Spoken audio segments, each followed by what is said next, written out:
Welcome back, Atlanta. We're back in studio tonight, and we are super excited to be with you because we have one of the most amazing women that you'll meet in the state of Georgia. And guess what? She might be my cousin, y'all. Come on. Brittaney Moore. I'm so happy to have you, Brittaney. Thank you for being with me tonight.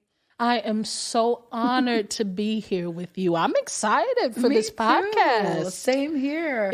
She's full of life, full of light, and full of joy, and y'all are going to enjoy her. She is such a delight. So I'm going to formally introduce Brittaney, and then we're going to jump into our conversation tonight, which is going to be about relationships and marriages. And you want to stay until the end of this podcast because I can promise you, you're going to get some wisdom nuggets that's going to help you in your relationship. So stay tuned, y'all. Period, right? Perfect timing. So Brittaney Moore, she's a founder of Relationship Revival with the Fruitful Wife, a YouTube channel that focuses on challenging and shaking up the cultural perspective as it pertains to relationships, dating, y'all, and choosing a spouse. Ordained minister of New Harvester International Ministries. Woo, woo. Shout out to New Harvester. She serves on NHIM Intercessory Prayer Team and serves in several other capacities, including the Safe House of NHIM, which creates a safe space for Gen Z young adults to cultivate intimacy with Jesus Christ. Yes, indeed. I love that. You know, I've never heard of anything within the realm of church that cultivates intimacy for Gen Z. Really? That's the generation often left out. But let me get through this. We're going. She's also known as the revival arsonist because she has a passion for igniting holy fires in people and awakening those in dead religion. A graduate, wait, y'all, let me get my French on. A graduate from Le Cordon Bleu Culinary College as a chef de pâtissier. Come on. Did I say that? Patissier. Patissier. Almost, y'all. Patissier. A CEO of A Pinch of Bliss Incorporated, which is a six-figure earning full-service catering company and food product line that has served Grammy Award winners, Oscar nominees, and New York Times bestsellers nationally. She's been married for 12 years to Michael Moore, and together they have 3 honey biscuits, Bliss, who's 15, John Patrick, who's 13, and Betty, who is 10. You are amazing. I love this. I'm super excited. I want to learn so much from you. I feel like you're a woman of so much wisdom. You have a lot to you. You're so graceful, right? You're so delightful. But behind all of that, there is a testimony. There's a story. Indeed. And I want to know what was your story? How did you evolve into the wonderful woman that you are today? Ooh, with a lot of tests, trials, tribulation, a lot of love, grace, and mercy. We were talking about Relationship Revival, which is my YouTube channel. We were kind of talking before about how I got married before I even graduated high school. Right. That was my first marriage. Wow. And, it's interesting. I don't know if you've ever heard this term, but I was dating this guy and, I thought I was so in love. Like we typically do it. Oh my goodness. And so I was speaking to a woman who was making great impact in my life. And she said, honey, you're not in love. You have stray puppy syndrome. I love that she was able to tell you what it was. Because a lot of young people think they're in love, but they have no concept of what that is at that age. But so what happened after that? So, of course, I didn't believe her because, when you are a young adult, you think you know everything. Right. No one can tell me I'm grown. I'm an adult. And I went ahead and married this individual. Wow. And it's interesting because we decided to get married on a Monday. We were married by Wednesday. That sounds like a teenager. A very teenage decision. Thing to do, right? And so we made that decision because he was losing his housing. Wow. And I said, Mom, can he come stay with us? And my mom said, ain't no man come to stay up in my house that you ain't married to. And I was like, gotcha. Gotcha. And so that was a hard lesson to learn. But, even in the hard lessons, God is in it. Yes. Amen. God is in it. And, I ended up out of that very short marriage because we were only married or we were only together in that marriage for 6 months. Wow. But I got my beautiful blessing, which is bliss. Oh, I love so much. But one day let me tell you how it happened. So my ex-husband came to me and he said, I can't do this anymore. He said, I can't be a husband to you. Wow. I can't be a father to this baby. And let's go ahead and end it here. What was that like for you hearing that in that moment? Can I be real transparent? Please do. Mm-hmm. I was relieved. Wow. I was relieved. Of course, a little scared because there was this new life growing on the inside of me. My first time being a mother, I'm still a teenager. Right. But I knew that I went against God's will when I married him. And I knew this wasn't the will of God for my life. But because, you're taught when you get married, you stay married. When it's till death do you part, I felt like I had to commit to that. So when he left, I said, God, you're giving me a second chance. Right. And it was indeed a second chance. Wow. And, I love it because at the time, of course, when you're young like that, there's the drama, the back and forth, the arguments, all of that stuff. But we were babies. Oh, yeah. So I can look back at that season of life and say we were young and dumb. Right. Which makes it easy to forgive and move on. Right. But it was a very interesting time in my life. Wow. So you said something that really stuck out to me, and it was the idea that when you do get married, and I think this is essentially, I want to tread lightly on how I say this. Understood. It's a certain type of belief, right, in the church that when you do marry someone, you have to stay with that person. Yes. Forever. Yes. It's really interesting that many women, that was born in the 60s and 50s and even 70s. Come on. We call them Generation Y and baby boomers. Yes. And silent generation, born in the 40s and 30s. They really stood with their husbands to the end. And a lot of times they stood in dysfunction. Come on here. I feel like the millennials, especially new millennials and especially Gen Z, are now seeing things differently. I sure hope they are. Mm-hmm. I sure hope they are. I feel like, times were different back then. Yeah.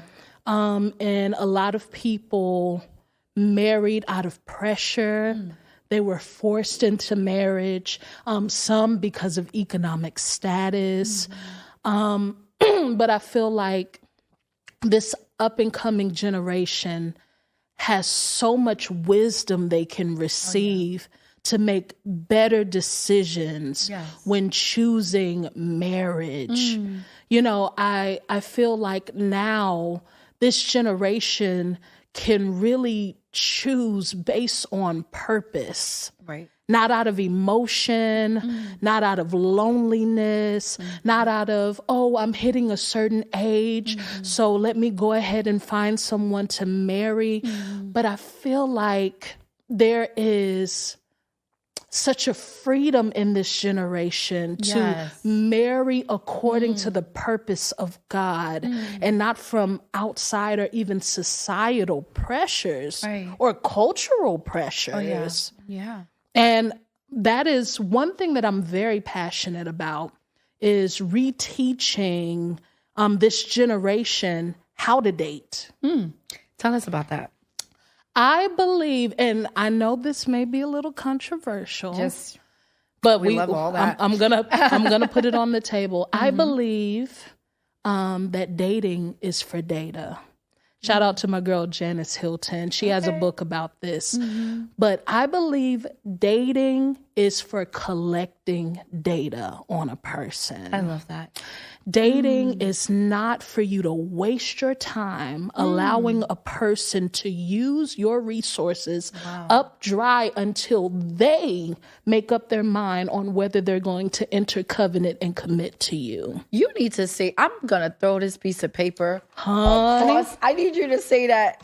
You need to say that one more time and slow it down for us. Because that right there, dating you just summed up the issues. About data. And then say that again. It's about the data, and then that you part. are not going to use me for my gifts, my talents, and my resources for as long as you deem necessary until you decide whether you want to commit and enter into covenant with me. My goodness, I need all the women out there as listening right now to just scream and shout wherever you are. If you at work, please don't, I don't want to get y'all in trouble. But that right there, it's so profound. And I would love to read that book that you mentioned on that Janice Hilton, 23 types of guys you'll meet on social media is the name of the book. That's a good book. Y'all need to get that book. She breaks it down like a shotgun. Wow. But one thing that I'm very serious about is I don't believe in boyfriends. I don't believe in girlfriends. So how do you then, and I love this. This is really amazing. And I just actually was a part of a relationship series teaching with Apostle Brian Meadows at Embassy City. Shout out to my pastor, Apostle Brian Meadows.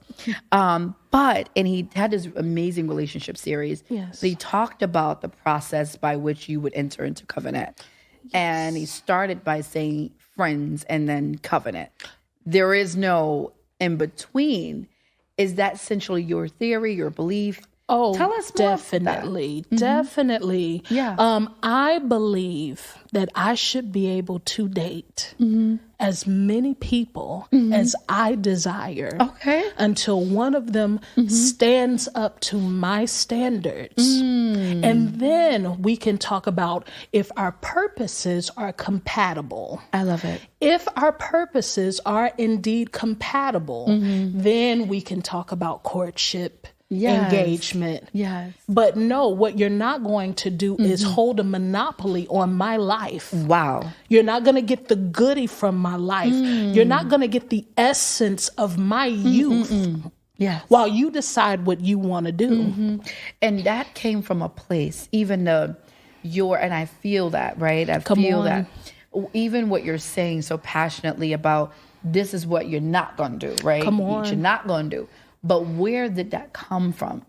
Some mistakes, some errors were made for you to be to the point where you are. Honey, mistakes are an understatement. But shout out to my husband, Michael Moore. I love you, babe. He called me up higher. And I thank God for him because when I met my husband, he was successful. He was independent. I love it. He was forward thinking. He was saved. We actually met because he became the new minister of music at the current church we were at. I was on the praise team. He was the keyboardist. And excuse me. And he was so forward thinking. Wow. And I was so used to lower level thinking men who were quick to get in my underwear, who were quick to ask me for resources. Hey, shawty, can I hold $40 till the end of the week? I was used to lower level. And my husband was like, no, ma'am, come up here. Wow. I don't need you to buy me anything, actually. This is how I want to date you. Wow. This is what marriage looks like for me. And I was clutching my pearls like, I think I like this. I think I love him. And so that really just began to shift my mindset. Right. And so the way that we date as a culture, I'm here to shake that up. What does it look like to shake up the way we date as a culture? To know that until I'm married, I don't belong to anyone. No, you don't get to live with me. No, you don't get to put mileage on my private parts. No, you don't get to tap into my resources, into the innermost parts of you don't get to tap into that until you are ready to go before God and say, God, I am ready to love her, protect her, and profess to her the way you have called me to. Wow. And I'm ready to stand before a witness of people and tell the world, I got her. Wow. Until you're willing to do that, no, you don't. What's a boyfriend? What is that? Oh, wow. What's a girlfriend? A time waster. That's what it is. Wow. So many women are wasting time. They're dating. They're not probably collecting data, but they're dating and their resources emotionally, Come on. physically, socially, financially, mentally. It's being exhausted and it's being drained. Yes. What do you believe would be the answer to really helping, empowering those women to see their worth? The first thing a woman has to do is stop moving emotionally. Emotions are deceptive. Emotions can lead us astray. Even though we should acknowledge them, they should be validated, but they should not dictate our lifestyle and our living. The next thing I would suggest to a woman is you need to make your top 10 your 5 non-negotiables, your 5 negotiables. And honey, if he don't check off them 5 non-negotiables, then what we talking for? You don't need to call me at 2 a.m. You don't need to know what I got on. You don't need to see what I'm doing after 3 a.m. We don't need to Netflix and chill because I have a standard. Yes. And I think that the quicker we move out of this accommodating culture of where we're willing to give away precious time of our life, because time is a non-renewable resource. That's right. You will never get more time than you have right now. And when we give that priceless resource away to someone who doesn't know if they're ready to commit, we do ourselves a disservice. Wow. That's what I believe. How does a woman collect data? She's dating and she's trying to figure out, is this person wasting my time? Are they purposed with is their purpose alignment with mine? What's your advice or your tips to that woman? Well, when you go out with a gentleman, of course, you don't be like, okay, I want to get married by June. I need to have 3 kids, honey. Okay. Well, okay. Scare the man away, first date, right?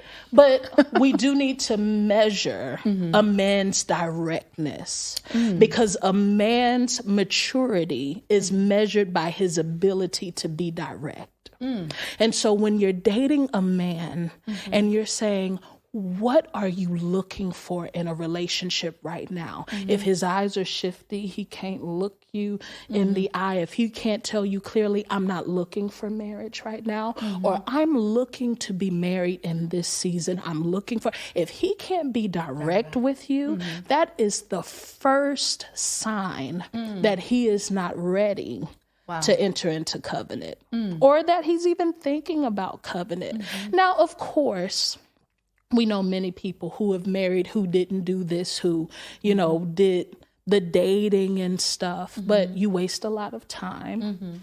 And a lot of people end up having to go through the struggle of. I feel like this helps reduce struggle love a lot. What's struggle love? Struggle love is the friction of becoming one union. Wow. It can come through financial hardship. It can come through purpose incompatibility. It can come with mindset differences. But whatever that friction is that prevents you from just seamlessly becoming one flesh, as the Bible talks about, that's struggle love. Wow. When you know that you are called to the nation, friends, but he believes that he's called to the local community, but you thought he was fine and, you know, had a good job, and he thought that you would be a good baby maker. So now there's friction. You're ready to travel the world with your gift. And he's like, no, stay home with me. That's friction. Wow. That's struggle love. You know, when you say, oh, I love him. He has so much potential. Even though he can't buy himself a hamburger right now, but I'm going to love him anyway. You've chosen struggle love. So don't get mad when he can't support you.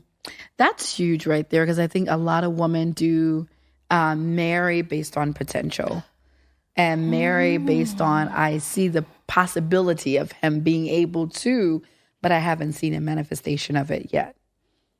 And, you know, what you're saying right now, that struggle love, is that those problems, be prepared for those problems to not go away. If you decide to enter into covenant with a man solely based on potential, then do not get upset with him when he doesn't reach it. When you marry any person, male, female, you have to commit to who they are right now, right then, if they never change. Wow. That's real good. We need to get, y'all, she is the relationship specialist here. I am so, like, this is really, really just touching me in so many ways. Of course, I also want to learn more about safe haven and how are you helping relationships even with that initiative. You can talk a little bit about that. So the Safe House of In Him is a weekly meetup for young adults between the ages of 18 and 25. We're at the Toast and Jam community in Beaufort, Georgia, if you ever want to slide through on Thursdays at 7:30 p.m. But Love it. basically, God was allowing me to have a lot of influence on young adults, which is crazy because I don't like young adults. It's typically no shade, but they think they know everything. right. Facts. But I just had little young adults just all around me. And I was so burdened by the things that they were experiencing in relationships and with sex. And some were engaged to be married. And I just remember how I was during that time. Right. And I had an excellent community around me that loved me through the major mistakes I made. They didn't throw me away. Right. They didn't judge me after my first divorce. They didn't judge me after my son, after wedlock. They loved me into the woman of God. And, you know, you barely hear that with Christians. You hear people talk about Christians, they're judgmental, they're backbiting, they're two-faced, they're hypocrites. I didn't experience that. That's beautiful. Even at my ministry now, Bishop Glenn Collier and First Lady, they loved me to a level. They looked past all of my foolishness because, honey, when I got there, they was like, woo, but we gonna love you. We're going to love you anyhow. And so there's a lot of young adults who won't step foot in a church. Right. Because of their experiences or even because of what they've heard about church. So we wanted this space come. Those of you who are heavy laden and burdened, God will give you rest. Come talk about it in a safe space. I don't care if you just got high. I don't care if you have tattoos, earrings. My hair is pink. Come with your green hair. And come and get loved on. I love it. And receive the wisdom of God in this. You don't have to worry about, oh, did you hear what Tiffany said her and her boyfriend did? No. It's the pure love of Christ. And I'm so grateful for a ministry that would allow something that was burdening me to become this project for the community. That's so beautiful. I'm excited. Tell us about one of the success stories or just a story that's been very inspiring for you from that group of youth that you've been mentoring, working with. We are fairly new. This week will make a month that we've been doing the Safe House.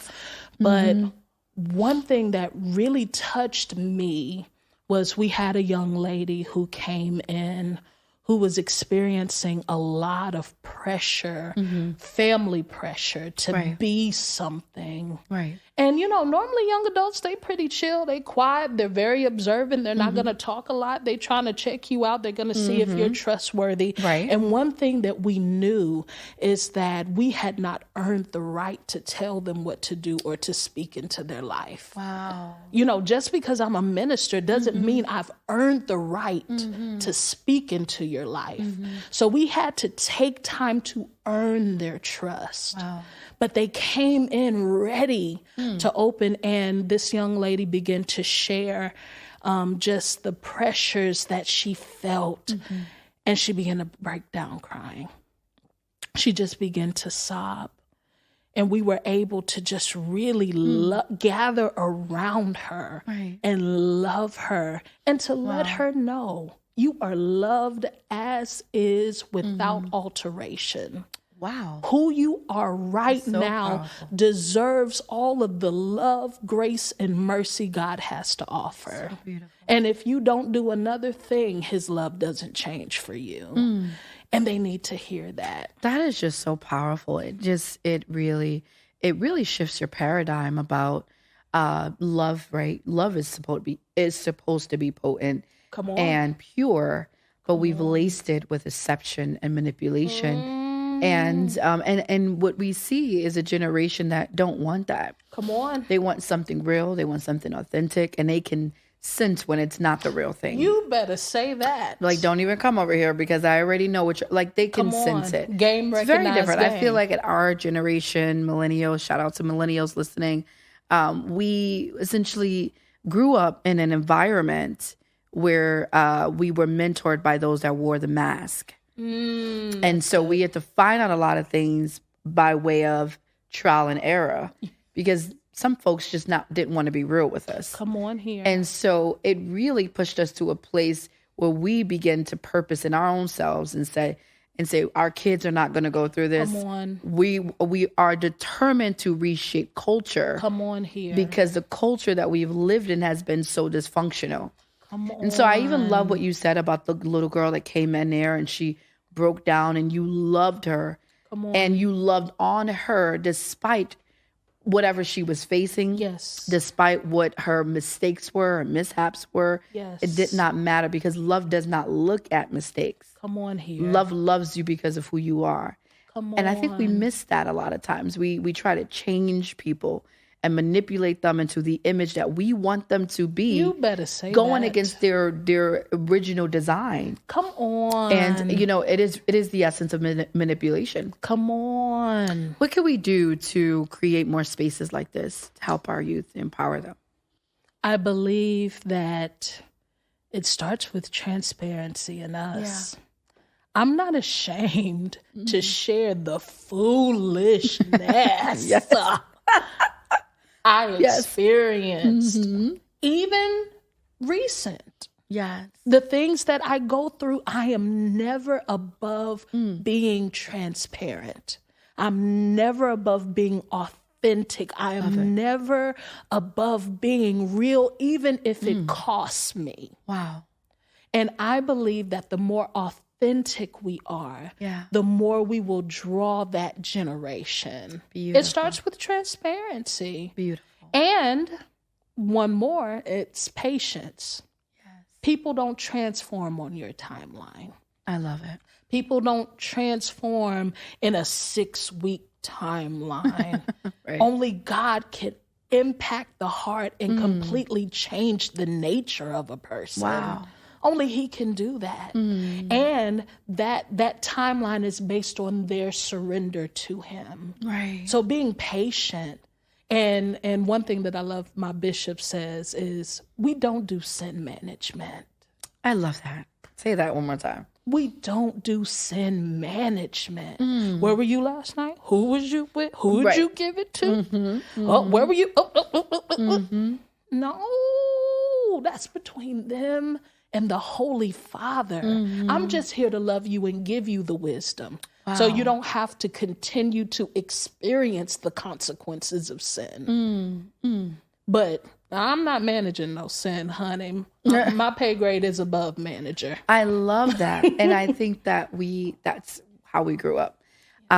Everything we did and we wore and we said was managed by those in the church. So we're going to leave it there. But this conversation is so rich. And you're such a delight, full of so much wisdom. So are you. Thank you. And I really want you to come back on. I know we're winding up, but I do want you to share just a little bit about your chef business, your upcoming conference, and how people can follow you. Fabulous. So I and my mother, we are business partners. A Pinch of Bliss Catering. And honey, we're Louisiana bred, so you know the food is bomb. I'm gonna get some, y'all. It's delectable. Actually, you just need to come on to Bethlehem. We're coming on feed over. You and Genesis, come on. Bring an overnight bag because you know it's gonna take you 2 hours to get to us. Yes. But we're gonna feed you and love on ma'am. you. But we are one thing when forming that company, we know the food is great. Yeah. But we want to focus on service. I love it. Customer experience, especially as women of color. There is this stereotype about Black business that I am determined to crush. I love it. And so we go above and beyond, whether you are a multi-billionaire or if you are displaced and homeless, you get the same level of service, care, and love from us. So check us out at apinchofblissinc.com if you need any food from us or any service. What products or what type of service, if those are anyone is interested in booking you for catering services? So we are full service catering. We do everything, and we travel nationally. I love it. That is one of our passions. And so last but not least, June 22nd through the 24th is our Relationship Young Adult Summit. Woo. Y'all need to get to that. Come on. It's going to be in Swanee, Georgia at New Harvester International Ministries. Awesome. And we are bringing culture disrupting revival to the way people approach relationships. A lot of what we discussed will be shared more in detail in that conference. And we really just want to set up people for success because we know that strong families make strong communities. That's right. Make strong nations, make a better world. I love it. So it starts with family and it starts with mindset. Yeah. So I'm excited that New Harvester International Ministries is allowing me to host this. Yeah, so you will be the host. I will be hosting. Can you give us like a tiny sneak peek into what we can expect? So this is a 3-day conference. We are going to have workshops. And this year's theme is purpose-driven. Know your why. A lot of people don't know why certain institutions exist. And Dr. Miles Monroe says, if you don't know the purpose of a thing, you abuse it. So we're going to be talking about the purpose of sex. Ooh. We're going to talk about the purpose of marriage. Why was it designed? Why was it created? The purpose of dating. We're going to dig into the why. So when you step out, you don't get caught up in movies like The Notebook and honey, you're in toxic relationships. We are going to show you how to enter into these institutions for success. That is amazing. And I really wish there was more like that when I was growing up. But we are determined, like I said, come on here, to break all of these cycles that we grew up experiencing and to raise a healthy generation that's thriving, balanced, healthy in their mind and their body and their soul. Come on. And their will. And I'm so excited that you are one of the ones that's leading this cause. Glory to God. I love it. I love it. Any last words, any words of encouragement to any woman that's listening out there and are feeling a little discouraged about their journey? Any words to uplift them before we end? I would say that if you have been taking L's in the relationship department, let's do a factory reset. it's best to go back to the manufacturer and see what the purpose of the design is.